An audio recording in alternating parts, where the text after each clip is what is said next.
Good morning, good morning, good morning. This is your girl Sherry Garland, the parent cater, with my Daystar edition of Parenting Isn't for Punks. Hey, stick with me for a minute while I share this testimony, while I share my story somewhat, and I use this platform to heal in the area of parenting. So, parent cater, God gave me that title because I've been a parent on many levels. I have been for a short time, a foster parent. I have three natural children. I have four bonus children.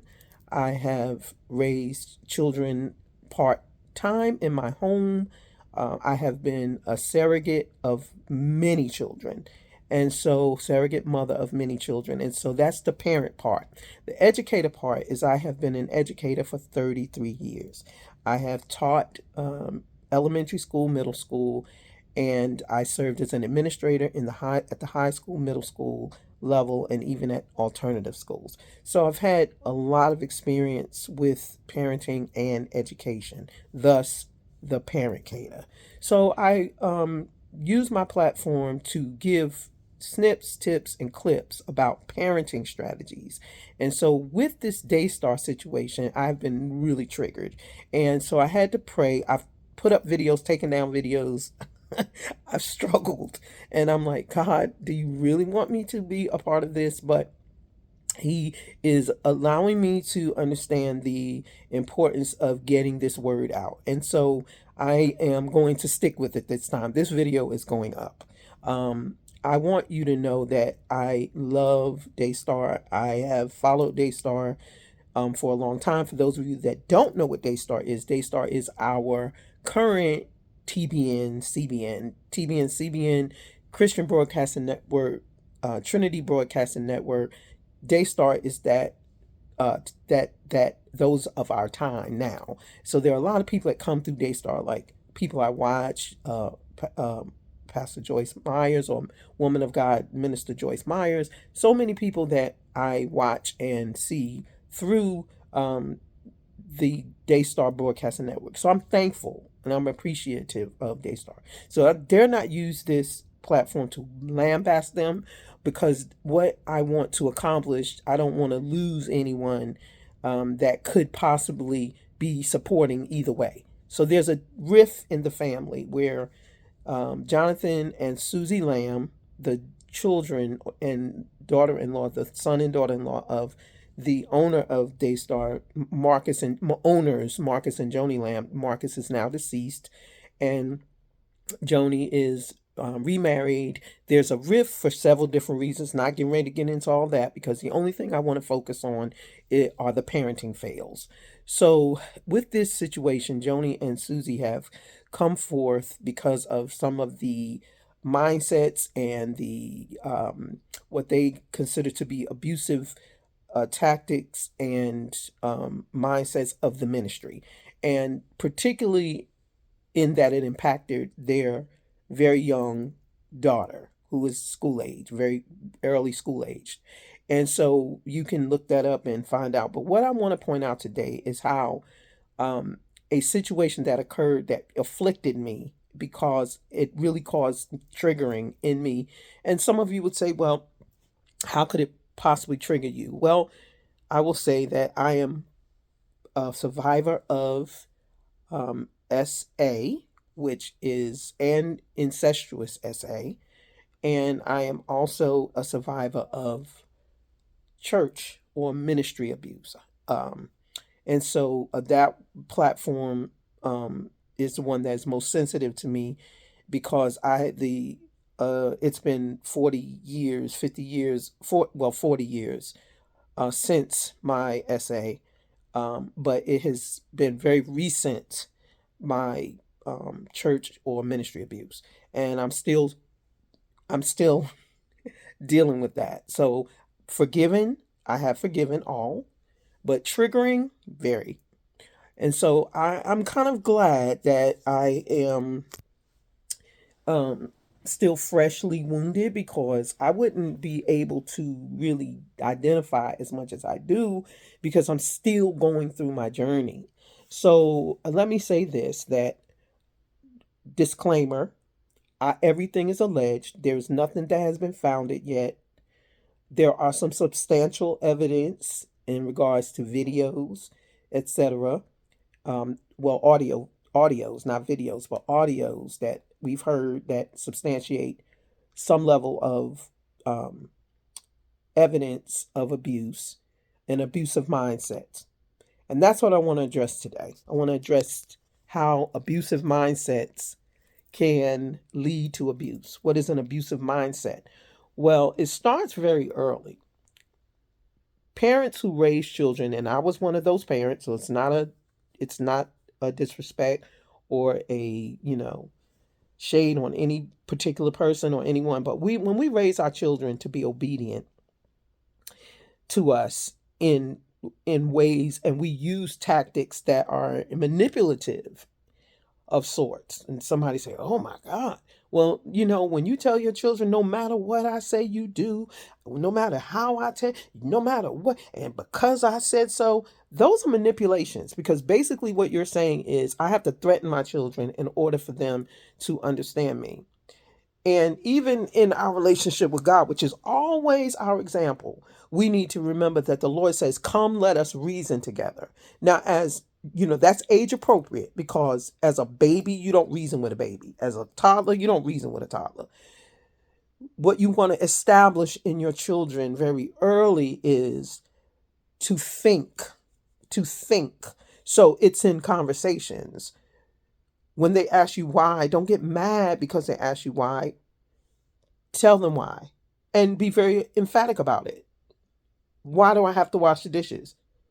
If you want to eat dinner tonight in a clean dish, wash the dishes. Because if you don't wash those dishes, you will get one of those dirty dishes and you will eat out of that, because we cannot continue to eat every day and not wash the dishes. Why do I have to bathe? If you want to go with me, you will take a bath, because I am not taking anyone with me who has not bathed their body. So there are reasons, there are emphatics, but the fact that your child asks is not what you're angry about, because those are muscles that have to be exercised. And so that's a whole nother lesson. I'll get into that lesson more. It's on my platform. You can find a video that talks about it. I asked the question, is it okay to ask why? And that video got a lot of responses from people saying, absolutely not. Even people I love very dearly, absolutely not. And of course, I would have answered the same way, 20 years ago. My baby's 27. I would have answered that 20 years ago. I would have said, yeah, it's wrong to ask why. But I realized that a lot of reasons why I was abused or allowed myself to be abused, because I wasn't allowed to ask why when I was a little girl. And even my mother regrets that. Now, she's alive. My father's deceased. My mother regrets that. My mother regrets now saying, asking, not allowing her children to question anything. So I want to deal with that. I want to address that and relate it to Joni and the Lamb family. Well, when you are raised in a home where you're taught loyalty and I'm the voice you need to listen to, and you better listen to me, and this is how, and you're raised under that kind of training, that is where the abuse starts. It doesn't start the day you got ostracized, or the day you got touched, or the day you got you know whooped really badly. It doesn't start there. It starts with a mindset. It starts with making that person feel isolated when they don't do what you say, or making that person feel like they are the worst person in the world when you curse your children, when you really reprimand them over and over again, or make them pay hard um, punishments for things that you can just take away a device, or you can just cancel a trip, or whatever you could do that, and it's done and it's gone, and now we move on. Now I love you, let's keep going. When we ostracize people and criticize, and that old poem, if a child lives with criticism, he learns to condemn. If a child lives, and it gives you that long list, that's how we raise up people to be abused. So when um Susie and Jonathan came forth, that was not the day they were abused. That started very early. Now, I want you to think about something. People criticize Susie because she is strong and she is sometimes seems to be over speaking or overstepping or whatever. She's coming into the situation. She wasn't raised like that. She's watching her husband, who was raised to be loyal, and those are not wrong um attributes. However, she's not used to that, and so she comes in, and as a uh woman of God, she's learning. And so I wasn't raised in church, and so when I came into my first ministry, when I was, I was in my first church, I was abused by the parishioners. They were very critical of me because I didn't dress like them. I wore afro, and I'm in the South, and you're supposed to wear your hair straight. Back in those days, it was back in the 80s. And, I came into this place and I had all these gifts and talents, and they wanted to use me, but I wasn't really caught up in, how to dress and that kind of thing. And you can kind of see I'm trying to make myself look presentable. My daughter's always getting on me about my eyelashes and, making sure I'm straight. But I was not that person. I was a tomboy and a basketball player, and I was like rough around the edges. And so they ostracized me. But then when I came into my marriage, my current marriage, my husband was in ministries that were led by very strong women, and I had never been under a woman before. And so I was very open to learn, about, because as a woman of God myself, I was open to learn from strong women. And I love that unction pastor and I found out he's near me. I love that unction pastor that said, Susie needs strong women who are prayer warriors. And that's because when you're watching things from through the eyes of your husband, you want to be obedient, but there comes a resentment that is built up. And I'm not saying that she resents her husband, but just the situation. You thinking, God, I didn't ask for this. This is what you brought me into. I didn't ask for this. I didn't want this. It has to be a little level of resentment that she has gone through in watching this. And why did this happen? And this is your family, and you let this happen. There has to be some level of resentment there. And so to let me go ahead and go straight into who I'm talking about and what I'm talking about. I'm talking about the Marcus Rogers situation. I was a follower of Marcus Rogers because of his um, his candidness, and because I was not into the exposure part of it, but what I was into it was the truth of there was a vindication in me from seeing someone just go ahead and go slice through all the all the niceties to just get to the point. And when you are in an abusive ministry, you are watching things and you're thinking, "Oh no, this can't be good," but you dare not say anything. Because the first time you said something, oh my God, like that parent who over punishes a kid and never lets them live down something as simple as spilling milk, you know, or something as simple as making a mistake, or something as simple as, them catching them in some kind of a compromising position and never letting them live it down. I'm gonna tell y'all, I've heard some horror stories in my own family of situations where children were abused because of the fact that they did not do something the way they were told.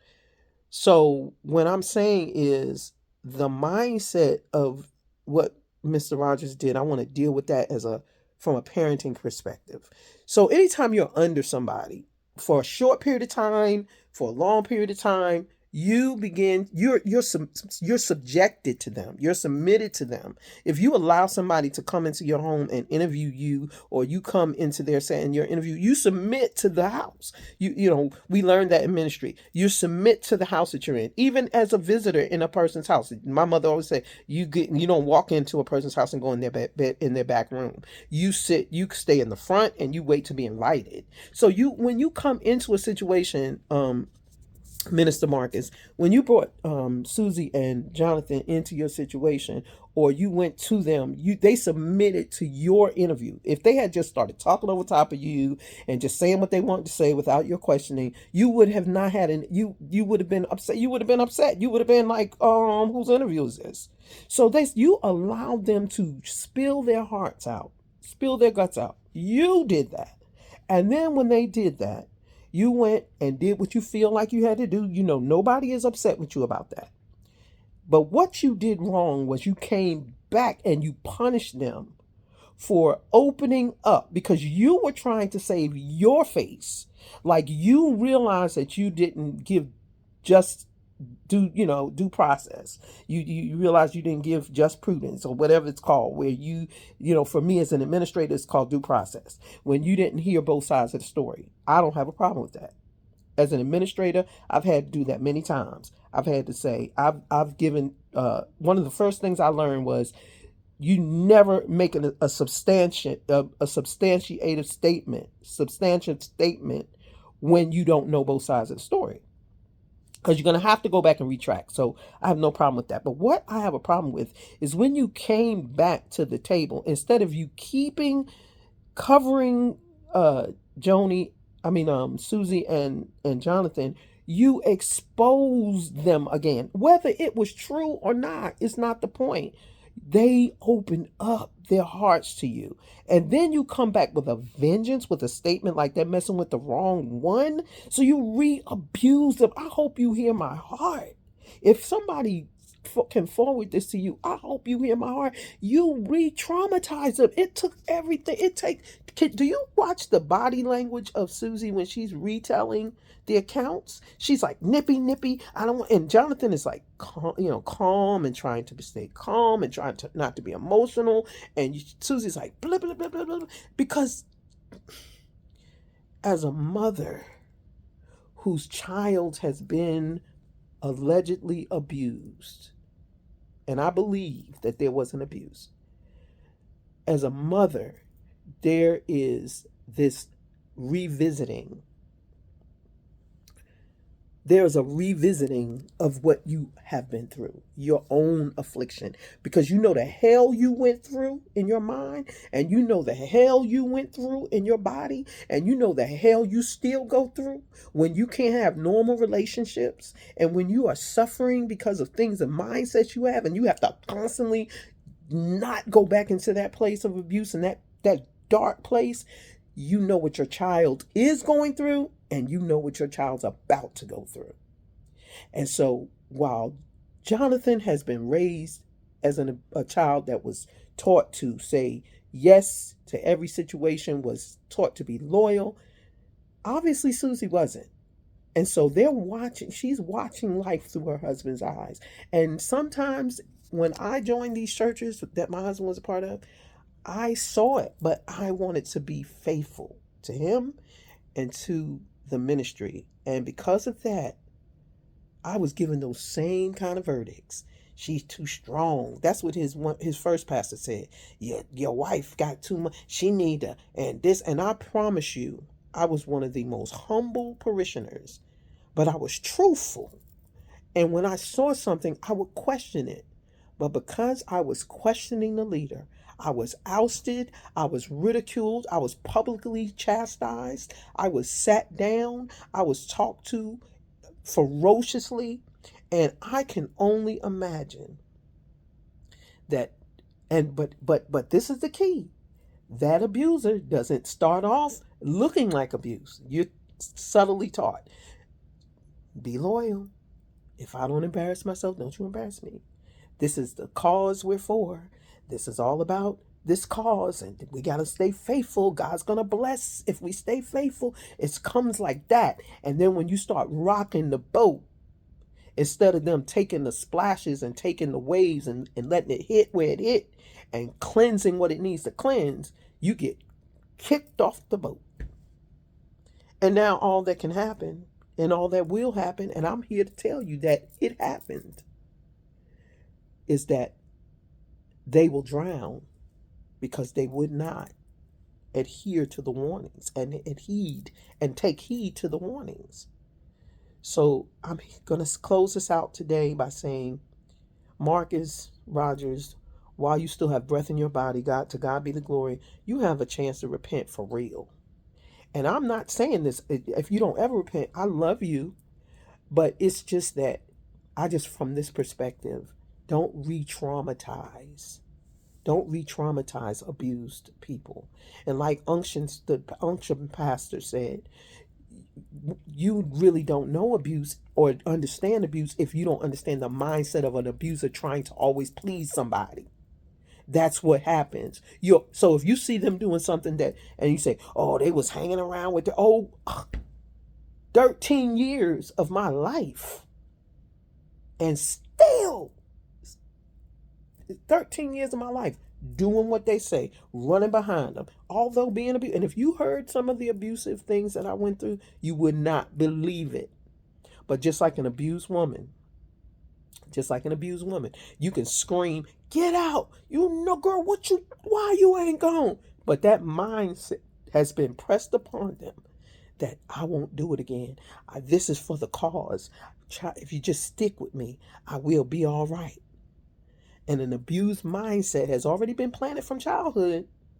Doesn't just happen. Because some children you ain't going to abuse. Because they've been allowed to say what they want to say. And they've been allowed to do what they want to do. And so you're not about to abuse them. But we call them renegades. That's what I was called. A renegade. So to God be the glory for my life. I will post this video. And I pray that somebody will be set free and released. And that if triggered, they will understand that they're not alone.